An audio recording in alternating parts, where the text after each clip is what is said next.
प्रतिवर्ष परी मकर संक्रांति पर हस खसी माहाला बजाय रखी रायरंगपुर सहरस्थ कॉलेज छक निकटस्थ नुआ गाँ ठारे थिबा त्रिवेणी युवक संघ तरफ 42तम वार्षिक क्रीड़ा नृत्य प्रतियोगिता 2024 अनुष्ठित हो जाइछि। उक्त खेल प्रतियोगिता मध्य वयस्क 1500 मीटर दौड़ बालिका 4000 मीटर दौड़ चप्पल रेस शिशु बालक 200 मीटर दौड़ महिला गुली चामुच दौड़ मोहम्बती दौड़ बालक 800 मीटर दौड़ शिशु बालिका 200 मीटर दौड़ बेलून फुटा शिशु बालक बालिका साधारण ज्ञान अन्यतम थिला।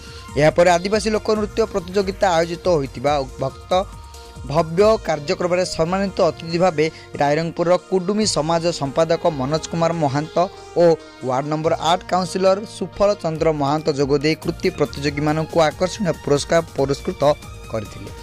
यह सांस्कृतिक और शिक्षण भित्तिक प्रतियोगिता त्रिवेणी युवक संघ सभापति उत्तम कुमार महांत उपसभापति शैलेन्द्र कुमार महांत संपादक बापी महांत सह संपादक प्रभत कुमार महांत कोषाध्यक्ष बार्सु सोदार उपदेष्टा मंडली भावे संतोष कुमार महांत ज्योति प्रकाश महांत विजय कुमार महांत तपर महांत सहायक भावे प्रकाश महांत कृष्णा महांत प्रमुख उपस्थित थिले। विशेष आकर्षण भावे मॉडर्न जूम रो मेलोडी स्थानीय तथा दूर दूरांतर लोक मानकु अति आनंदित करथिला।